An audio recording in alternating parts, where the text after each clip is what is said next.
नमस्कार,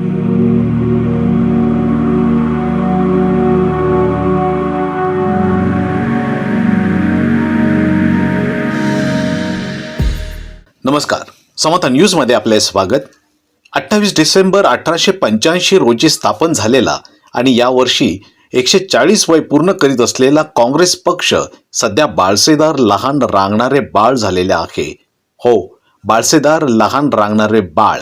कारण ज्या प्रकारे रडारड करणाऱ्या लहान बाळाला त्याचे वडील एखादे खेळणे हातात देतात, ज्यामुळे त्या लहान बाळाचे रडण्यावरून दुर्लक्ष होऊन फक्त त्या खेळण्यावरच लक्ष केंद्रित होते आणि इतर गोष्टींवरून स्वतःचे दुर्लक्ष करून घेते, अगदी त्याचप्रमाणे केंद्रातील भाजप सरकार महत्त्वाच्या प्रश्नांवरून काँग्रेसचे लक्ष विचलित करण्यासाठी महत्त्वाचे नसणारे मुद्दे उपस्थित करून काँग्रेस पक्षाला खेळवत आहे. भाजपने हिवाळी अधिवेशनात आधी वंदे मातरमवरून काँग्रेस पक्षाला खेळवत ठेवले आणि त्या पक्षाचे फक्त नावाला असलेले अध्यक्ष वंदे मातरमच्या घोषणा सभागृहात आणि सभागृहाबाहेर देत बसले आणि अनेक मूळ मुद्द्यावरून स्वतःचे आणि पक्षाचे लक्ष विचलित करून घेतले.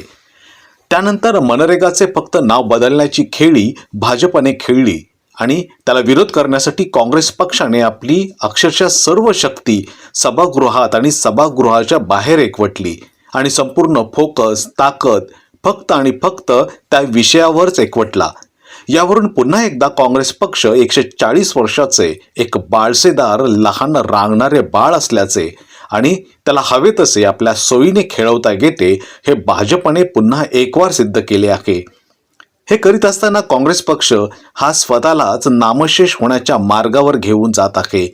कारण सध्या केंद्रीय स्तरावर भाजपला फक्त नावाला राष्ट्रीय पक्ष असणारा काँग्रेस हा अडचणीचा ठरत आहे.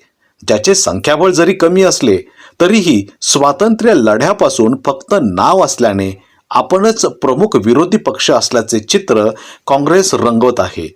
खरे तर काँग्रेस पक्ष हा सध्या अस्तित्वहीन आणि कणाकीन फक्त नावाला असलेला प्रमुख विरोधी पक्ष आहे आणि त्याला कधीही कसेही आपल्या सोयीने खेळवता येऊ शकते हे भाजपने हिवाळी अधिवेशनात पुन्हा एकदा सिद्ध केलेले आहे.